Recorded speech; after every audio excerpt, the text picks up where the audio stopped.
boss, everybody, it's me, Alex JazzSanti, back again for another series of comic book reviews brought to you by Comic Nation Lives. So let's just get to it, shall we?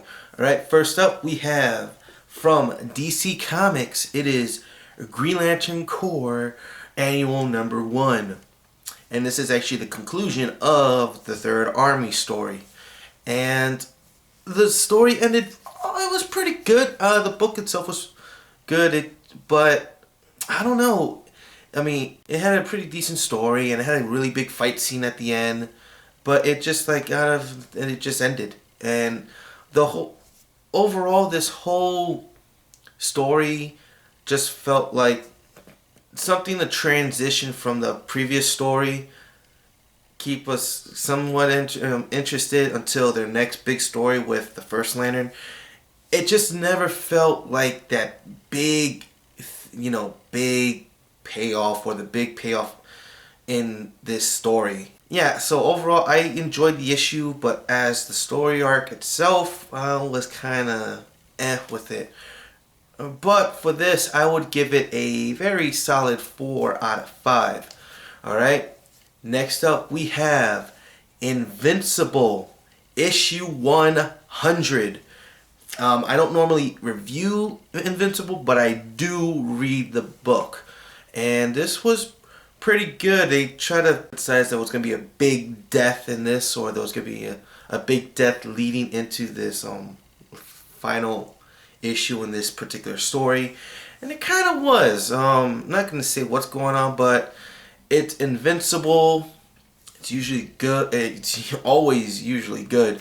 And this is no exception. Was there again with the big death and whatnot, wasn't what I expected, but story wise was pretty good. Art's always great, so I would have to give Invincible issue 100 another 4 out of 5.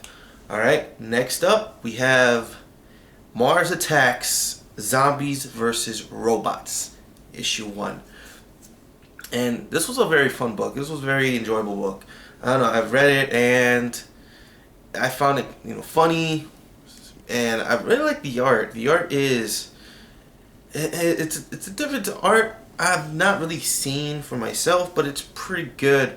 And just seeing, the aliens from Mars Attacks interacting with the zombies, and then these robots. These robots are kind of hilarious, and overall, it was a very fun book. So, on that, I will give this another 4 out of 5. I definitely think you should check this out.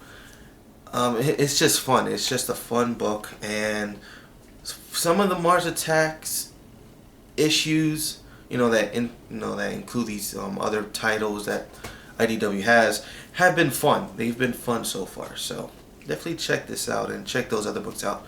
Alright, last but certainly not least, my comic book of the week is Superior Spider-Man issue 2. Now, with this issue coming out with the cover, there was a lot of problems with, oh my god, you got Spider-Man kissing Mary Jane and it's not Peter Parker, what is going on? Well, I was like that, but I didn't go crazy. I'm like, oh, I want to read what's going to happen in this issue. And it was really good. I mean, you just have Peter Parker in his ghost conscious Jedi form, and he's just having this banter back and forth with Doc Ock, but he can't hear him.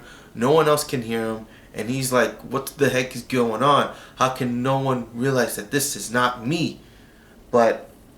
And then the whole thing with Mary Jane and Doc Ock, and it's fun. But it's good storytelling, and it had some pretty good moments in this book. I really like where this book is going, so I definitely recommend, if you still have problems, like, oh, it's Doc Ock, you don't want to read it, I definitely think you should check this book out. Dan Slott is doing a great job. In my opinion, he's doing a great job on it. So I gave this a 5 out of 5. Once again, it's my comic pick of the week, and that's gonna be it. So if you want to see more of my thoughts on the other comics I've read, definitely check us out on Friday at 10 p.m. Eastern Standard Time for Comic Nation Live on Blog Talk Radio. All the information of where to find us will be in the information box below. And it's a call-in show, so if you want to call in and talk to us, go ahead. So, once again, hopefully you enjoy these series of comic book reviews. I am Alex JazzSanti, and I will talk to you all later.